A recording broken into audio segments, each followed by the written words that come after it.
أعوذ بالله من الشيطان الرجيم. بسم الله الرحمن الرحيم.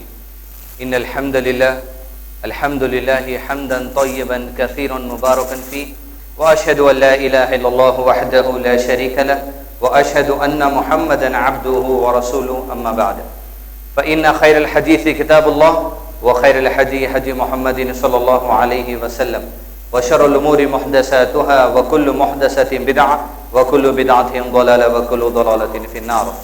فأعوذ بالله من الشيطان الرجيم. يا أيها الذين آمنوا كتب عليكم الصيام كما كتب على الذين من قبلكم لعلكم تتقون. بسم الله الرحمن الرحيم. رب اشرح لي صدري ويسر لي امری واحلل عقدۃ من لسانی یفقہوا قولی. قابل احترام بزرگوں، خواتین اور عزیز نوجوان ساتھیوں، اب تمام کا رمضان ورکشاپ میں استقبال ہے. السلام علیکم ورحمۃ اللہ وبرکاتہ. یعنی آپ تمام پر اللہ سبحانہ تعالیٰ کی سلامتی، اس کی رحمت اور برکت نازل ہو. جی سی پی گائیڈنس سینٹر فار پیس کی جانب سے مختلف سبجیکٹس پر، یعنی دین اسلام کے مختلف سبجیکٹس پر آپ کے سامنے ورکشاپس پیش کیے جا رہے ہیں، جس میں اب تک صلاح ورکشاپ، جنازہ ورکشاپ، نکاح ورکشاپ، اضحیٰ ورکشاپ اور مختلف ورکشاپس پیش کیے گئے. مقصد ان ورکشاپس کا یہ ہے کہ دین کی امور میں جس بھی معاملے میں مجھ کو اور آپ کو دینی تعلیمات کی ضرورت ہے، ان تعلیمات کو ہم حاصل کر لیں، اور جو عمل ہمارا ہو، چاہے وہ نماز پڑھنا ہو، وہ دلیل پر مبنی ہو. یعنی نماز اگر پڑھیں تو اس قرار کے ساتھ پڑھیں کہ بھئی ہم رکوع کا طریقہ پڑھ لیے. ہم نماز میں سجدے میں جائیں تو اس قرار کے ساتھ جائیں کہ بھئی الحمدللہ ہم سجدے کا طریقہ پڑھ کے ہیں. اطمینان کے ساتھ آپ کا سجدہ ہو، اطمینان کے ساتھ ہمارے رکوع ہو، اطمینان کے ساتھ ہمارا قیام ہو. ٹھیک اسی طرح اضحیٰ ورکشاپ کیا گیا، یعنی بقرعید کے موقع پر کس طرح قربانی دینی چاہیے. یہ تمام باتیں عام طور پہ مسلمانوں کے اندر معاشرہ یہ بنا ہوا ہے، باپ دادا سے جو سلسلہ چلتا آ رہا وہ سلسلے کو اپنا لیے، یا فلاں مولوی صاحب سے سن لیے، فلاں ان سے سن لیے، وہی چیز کو قائم کرتے ہوئے آگے بڑھ گئے بغیر تحقیق کے. جبکہ قرآن مجید کی سب سے پہلی آیت جو اللہ سبحانہ وتعالی نازل کی ہے سورہ اعلیٰ کی، وہ یہ ہے علق تھی اقرا، جہاں اللہ سبحانہ وتعالی نے ہر مسلمان مرد اور عورت کو اس بات کا حکم دیا، اور اللہ کا حکم ہے اقرا یعنی پڑھو. خود ہم کو پڑھنے کا حکم دیا گیا، اسٹڈی کرنے کا حکم دیا گیا. سنی سنائی باتوں پر عمل کرنے سے بہتر بات یہ ہے آپ دین کو پڑھ کر، سمجھ کر، اسٹڈی کر کر قرار کے ساتھ جب آپ عمل کریں گے، آپ کو اس عمل کرنے کی ایک تسلی بھی ملے گی اور اطمینان بھی ملے گا کہ چلو بھئی یہ عمل میں کوئی بھی غلط قسم کی بات نہیں ہے. ٹھیک اسی طرح ہماری اور اب زندگی میں انشاءاللہ ایک مبارک مہینہ، رمضان المبارک کا مہینہ جو قریب آنے والا ہے انشاءاللہ، قبل اس کے کہ مہینہ ہمارے زندگیوں کے اندر آ جائے اور اللہ سبحانہ وتعالی پورا مہینہ ہم سب کو عطا کرے. یہ مہینے کے اندر جو احکامات ہیں، جو ہدایتیں ہیں، جو نصیحتیں ہیں اور جو مسائل ہیں، ان سے ہم سب واقف ہو جائیں. واقف ہونے کا مقصد یہ ہے کہ ہم کو فون اٹھا کر کسی مولوی صاحب کو پوچھنے کی ضرورت نہیں رہنا کہ مول صاحب فلاں چیز ہو گئی اب کیا کرنا. اس لیے کہ ذمہ داری میری ہے، میرے لیے، آپ کی ہے، آپ کے لیے، کہ دین اسلام کے احکامات جو اللہ سبحانہ وتعالی واضح کر دیے، یہ احکامات سے ہم سیکھ کر اپنا عمل شروع کریں. ایسا نہیں کہ رمضان آ گیا بات کو سیکھیں گے، ضرورت پڑ گئی تو پوچھ لیں گے. نہیں، اللہ سبحانہ وتعالی فرما اقرا، پڑھو، ہر چیز پڑھ کے تم تیار رہو، ہر علم حاصل کر کے تم کو تیار رہنا ہے کہ آنے والے دنوں میں تم کو جو اللہ سبحانہ وتعالی نے دین اسلام پر عمل کرنے کے لیے جو طریقہ کار بتائے ان سے تم واقفیت حاصل کر لو، تاکہ قرار کے ساتھ، اطمینان کے ساتھ تمہارا عمل ہو. آئیے رمضان المبارک کا مہینہ کے اندر جو معاملات، جو عمل ہم کرتے ہیں، اس عمل کی دلیل معلوم کر لیں. دلیل کیا ہے؟ اللہ سبحانہ اللہ کے نبی صلی اللہ علیہ وسلم نے فرمایا فَإِنَّ خَيْرَ الْحَدِيثِ كِتَابُ اللَّهِ. سب سے بہترین بات اگر کسی کے زمین اور آسمان کے درمیان میں، فَإِنَّ خَيْرَ الْحَدِيثِ كِتَابُ اللَّهِ، سب سے بہترین بات اللہ کی کتاب ہے. فَإِنَّ خَيْرَ الْحَدِيثِ، حدیث کہتے ہیں بات کو، کلام کو، قصے کو، کسی کی بات کو. سب سے بہتر بات اگر کہے تو اللہ کا کلام ہے. تو رمضان المبارک کے مہینے کے اندر جو کچھ کام مجھ کو اور آپ کو کرنا ہے، وہ سب سے بہتر بات اللہ کی بات کے دیر کرنا ہے، وہ ہے کتاب اللہ. وخیر الحدی حدی محمد صلی اللہ علیہ وسلم، اور اللہ کی کتاب کے بعد سب سے بہتر نصیحت اگر کوئی ہے وہ محمد رسول اللہ صلی اللہ علیہ وسلم کی نصیحت ہے.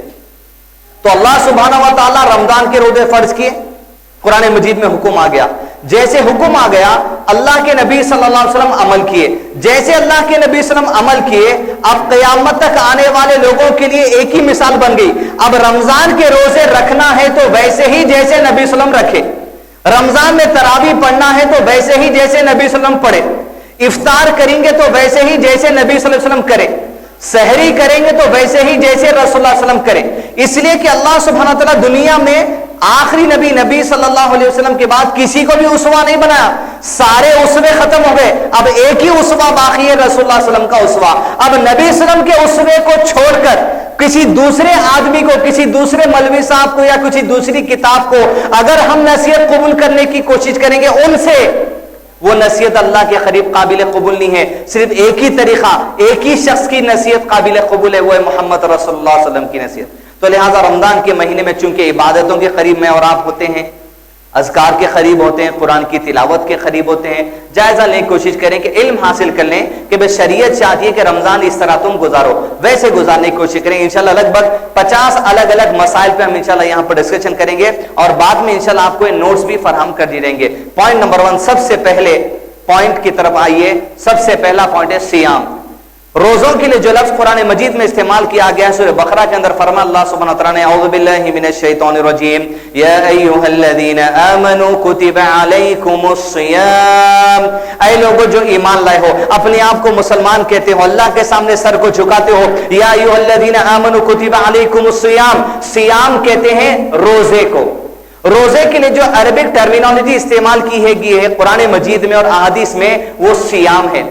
یہ سیام کے اگر لفظی معنی میں اور آپ سمجھ جائیں، اللہ سبحانہ تعالیٰ کا قانون ایسا ہے کہ اللہ سبحانہ تعالیٰ جو کچھ بھی ٹرمینالوجی اسلام کے اندر کسی بھی بات کی دیے ہیں، وہ ٹرم کے لفظی میننگ میں یعنی ورڈ میننگ میں ہی آپ کو ساری باتیں سمجھنے آ جائے گی۔ سیام کے لفظی معنی اگر میں آپ سمجھ جائیں، روزوں کا مقصد سمجھ جاتے ہیں۔ قرآن میں جو روزوں کے لیے ورڈ استعمال کیا گیا وہ سیام ہے، اور سیام کے لفظی معنی ہے رک جانا۔ یا ایھا الذین آمنوا کتب علیکم الصیام، اے لوگوں جو ایمان لائے ہو، تم پر سیام فرض کر دیا گیا ہے، تم پر رکنا فرض کر دیا گیا ہے۔ کن چیزوں سے رکنا فرض کر دیا گیا ہے؟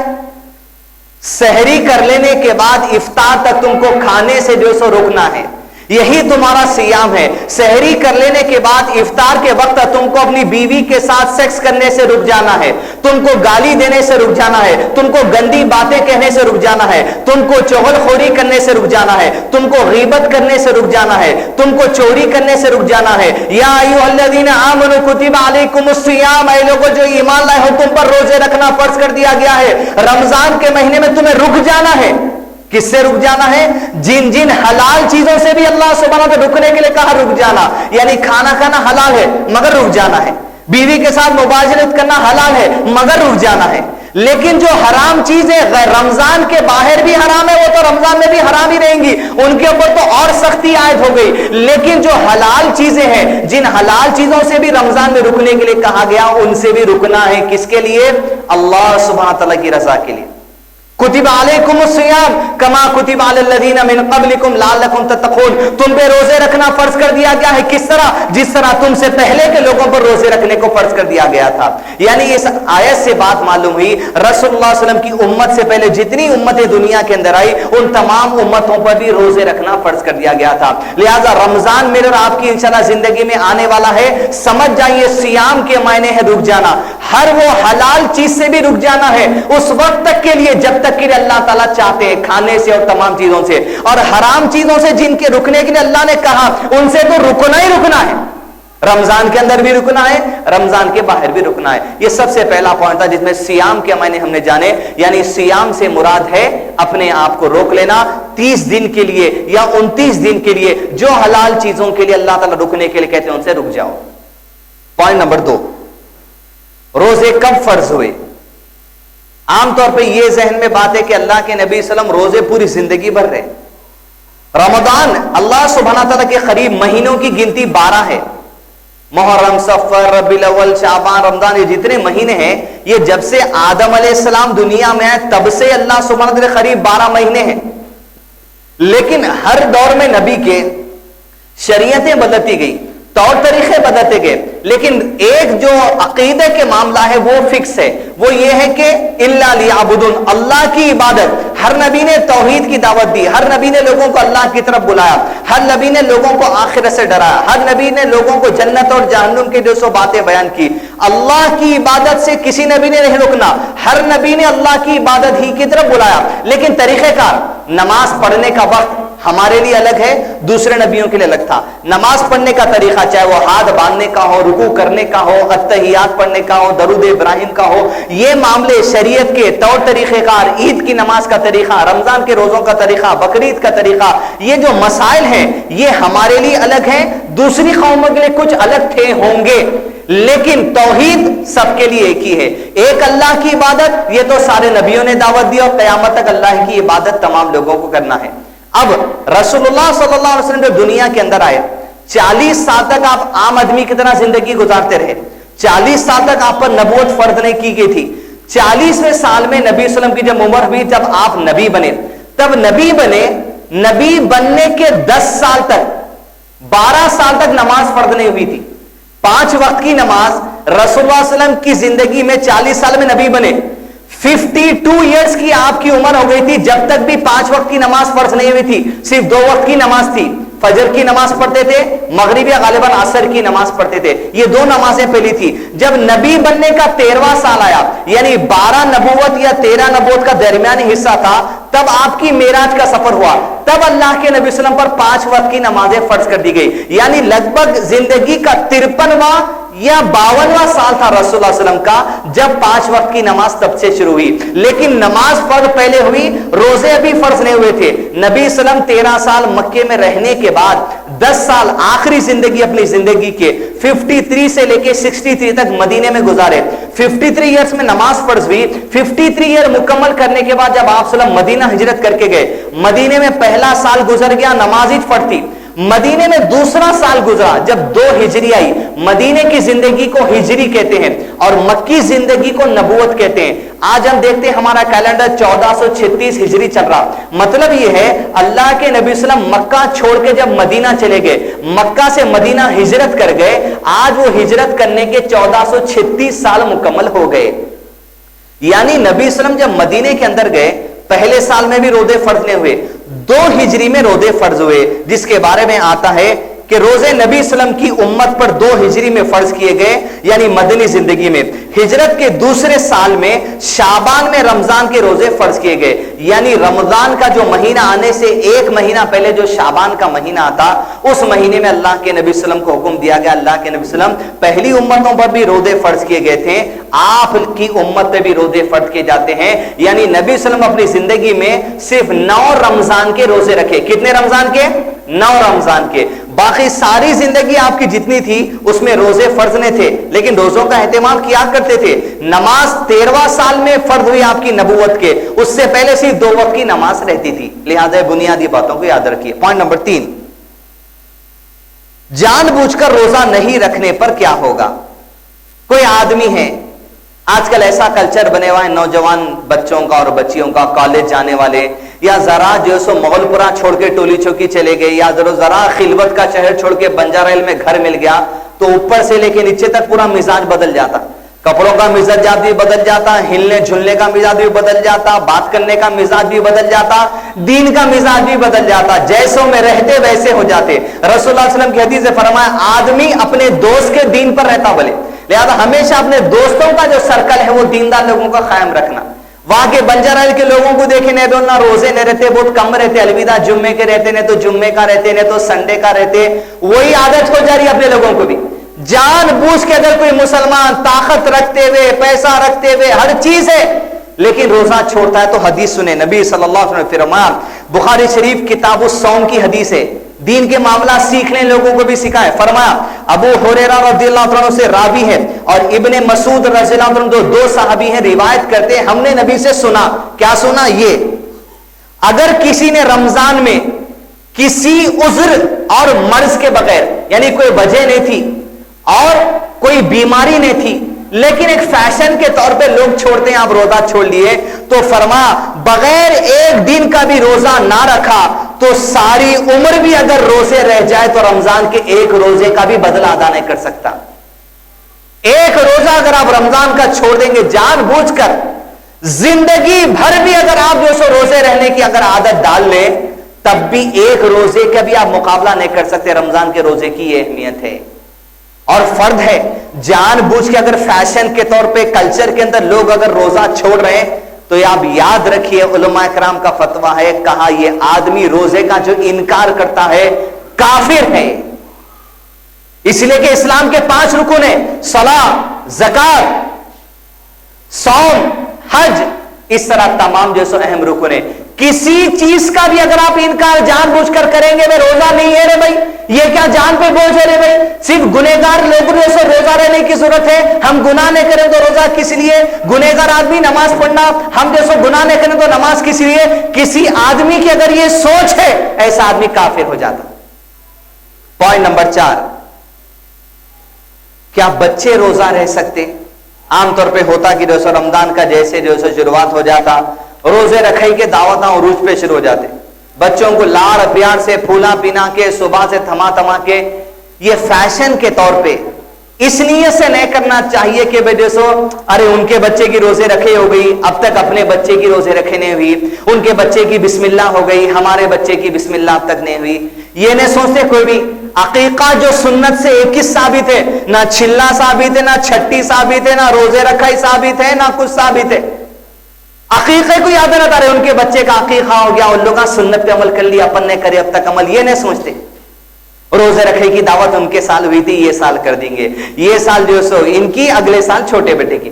اس طرح فیشن کے طور پہ لوگوں کو دعوت دینے کے نام پہ نہیں. ہاں اگر آپ بچوں کے اندر دین کی محبت پیدا کرنا چاہ رہے ہیں تاکہ بھئی آنے والی عمر میں جب روزے ان پر فرض کر دی جائیں گے ایک عادت ہو جانا، محبت ہو جانا دین کے جیسے معاملات سے ان کو، اس نیت سے اگر آپ روزہ رہیں تو بہت اچھی بات ہے. اس لیے کہ صحابہ بھی اپنے بچوں کو روزہ رکھنے کی عادت ڈالتے تھے. حدیث اس طرح ہے، بخاری شریف حدیث نمبر 1960.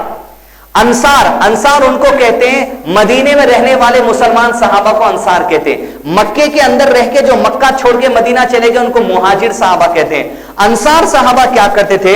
وہ اپنے بچوں کو روزہ رکھواتے تھے، سحری کرواتے تھے اور افطار تک کچھ بھی کھانے نہیں دیتے تھے. وہ لوگ کیا کرتے تھے بچوں کو بہلانے کے لیے؟ وہ کہتے ہیں ہم اون کا ایک کھلونا لیتے تھے، اون یعنی روئی کا بنے ہوا ایک کھلونا لیتے تھے تاکہ کھلونوں میں بچوں کو بہلائے رکھتے تھے یہاں تک کہ افطار کا وقت ہو جاتا تھا.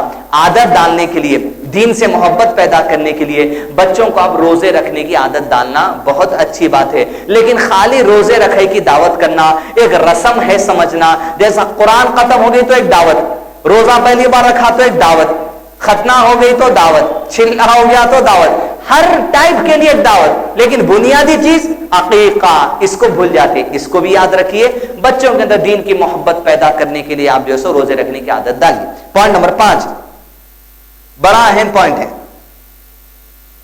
بے نمازی یعنی وہ آدمی جو سال بھر نماز نہیں پڑھ رہا، رمضان آتے مسجدوں میں تو چننا پڑتا ویسا ان کو بھی چننا پڑ جاتا. رمضان کے اندر نماز، رمضان کے اندر روزہ، 12 مہینے چھٹی. ایسے جتنے لوگ ہیں کان کے پردے صاف کر کے علماء کرام کے فتوے بھی سن لیں اور ابن ماجہ کی حدیث نمبر 884 بھی سن لیں. سال بھر نماز نہیں پڑھ رہے، رمضان آیا تو روزے کی دھن میں. اب چونکہ جو سوتے پڑے نہیں سکتے رمضان میں، پوری بستی کے لوگ مسجد کو جاتے، اب ہم اتنے میں بھی نہیں جائیں گے تو لوگوں میں کیا ہو جائے گا؟ خالی لوگوں کے خاطر جاتے ہیں، ارے رمضان میں بھی نہیں آ رہا ہے بچہ.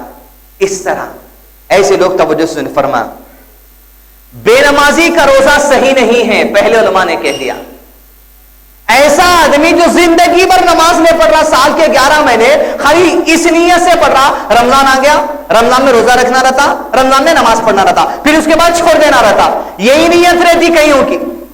لیکن اگر یہ نیت ہے کسی آدمی کی رہے اب تک روزے نہیں رہے، اب تک جو سو نماز نہیں پڑھے، اب رمضان آ رہا، کم سے کم یہ رمضان سے تو نماز اور روزے کی پابندی کر لیں گے، یہ الگ بات ہے. لیکن ایسا آدمی جو رمضان آنے سے پہلے یہ نیت رکھ رہا کہ وجہ سے رمضان میں خالی پڑھ دینا ہے، 1 مہینے کی محنت ہے، اس کے بعد 1 مہینے کی نماز، 1 مہینے کا روزہ، 1 مہینے کی داڑھی، 1 مہینے کا کرتا پیجامہ، 1 مہینے کا سرما، 1 مہینے کا عطر، سب خرید لیتے پہلے سے.